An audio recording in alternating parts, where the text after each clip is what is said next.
Good morning. So today during my mentoring session this morning at 7 a.m., we discussed dysfunctions of a team.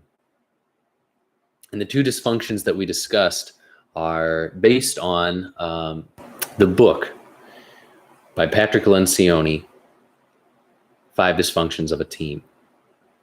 And so the two dysfunctions that we discussed were distrust and lack of conflict. So to address the first topic, lack of trust.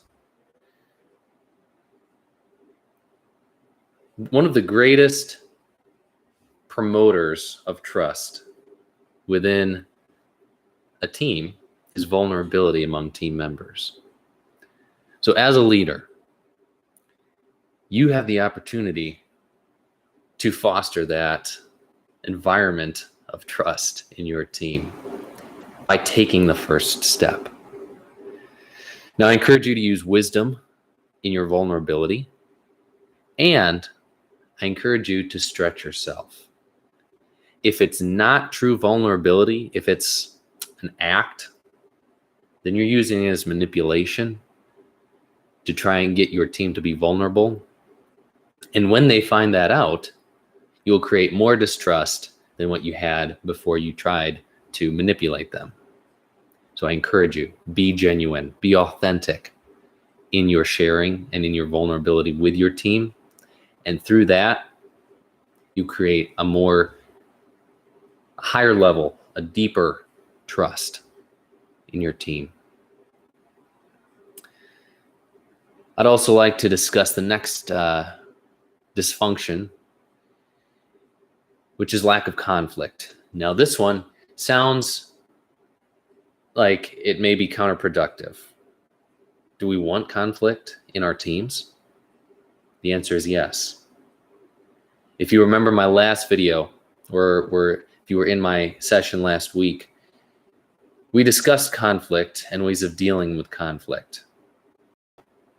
Don't mistake that for me saying that conflict is a bad thing. It is not a negative thing as long as conflict is civil and productive.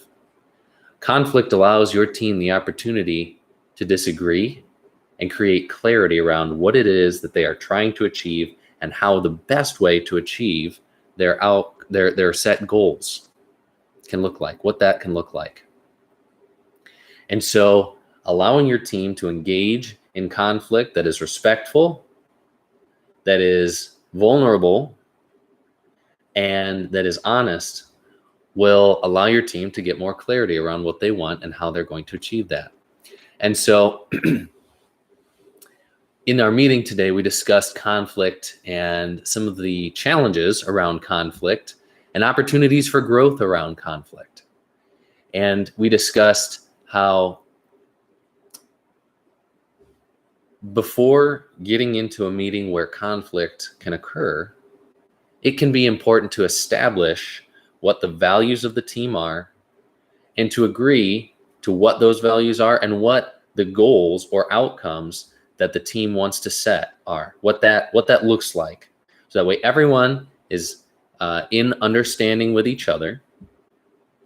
And from that point, they can go forward in creating whatever it is that they are trying to achieve, and they can engage in productive conflict.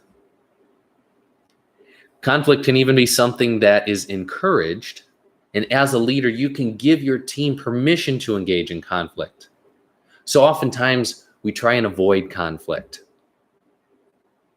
What if we stepped into conflict with the possibility and knowledge that it could bring us closer to achieving our goals?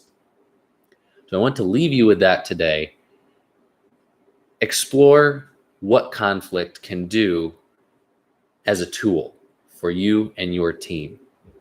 If you'd like to join one of my morning sessions, please leave a comment, reach out to me. You can email me at mcnally.s.tim@gmail.com, and we can discuss this further. Please like, subscribe, and share. Thank you.